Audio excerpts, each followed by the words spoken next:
Hello, I'm Michael Brooke, and welcome to the latest instalment of the Watermans ongoing Polish film series, in which a big screen showing of a recent outstanding Polish film will be followed by an online discussion. Now, one of the primary laws of politics, learned the hard way by everyone from Richard Nixon to Bill Clinton to Donald Trump and indeed to Boris Johnson, is that it's not the crime itself that's necessarily the biggest problem, it's the attempted cover-up afterwards. Jan P. Matuszynski's dazzling second feature, Leave No Traces, is about the real-life case of student Grzegorz Przemyk, who was beaten to death by policemen in May 1983 when Poland was still under martial law. And how did the authorities react to this? Sadly, exactly how a cynic would expect them to react, by protecting individual policemen and the general reputation of the police force at all costs, even if it means completely and very publicly trashing the reputation of everyone else concerned, the victim himself, his friends, his parents, the doctors who examined him when he was still alive, the pathologists who took over after his death, and above all, the one direct witness who wasn't a police officer.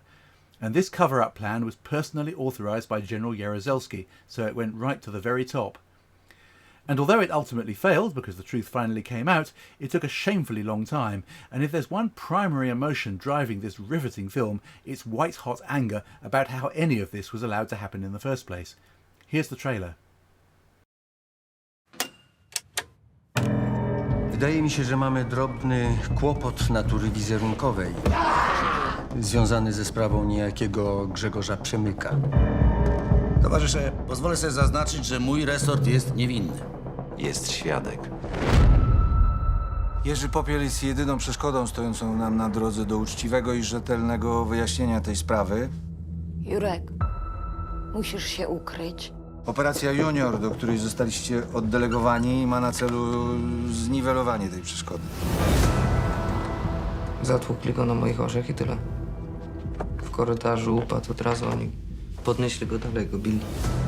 Czy możliwe, żeby te obrażenia powstały wcześniej? Od upadku, przypadkowego ciosu? Pamiętasz, Michał, na co się umawialiśmy? Znasz scenariusz? Nie zepsuj tego tym razem.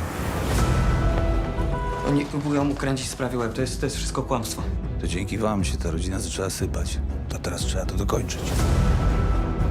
Syn został pobity.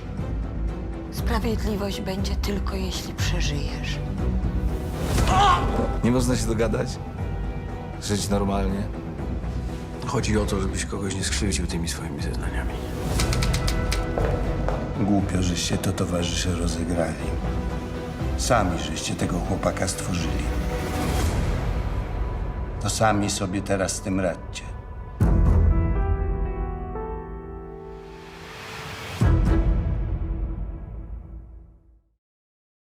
Director Jan P. Matuszynski started out making documentaries, and his keen eye for detail is evident throughout Leave No Traces, just as it was in his marvellous feature debut The Last Family, which I think is easily one of the best Polish films of the last decade. That film was unexpectedly nostalgic about the 1980s, whereas Leave No Traces offers the most horribly vivid recreation that any Polish filmmaker has yet attempted of just what daily life was like for ordinary Poles under martial law, where the government of so-called People's Poland seemed to be so terrified of the actual Polish people that they felt compelled to resort to these lengths to keep them under control. But this isn't just a film for Poles. We've had plenty of our own outrageous official cover-ups involving police misbehaviour over the years, and scene after scene is likely to strike a very powerful chord. Leave No Traces will be showing at the Watermans on Tuesday, March the 22nd at 7 p.m, and the following evening, Wednesday the 23rd, I'll be hosting the usual online discussion at 8 p.m, and I look forward to seeing you there.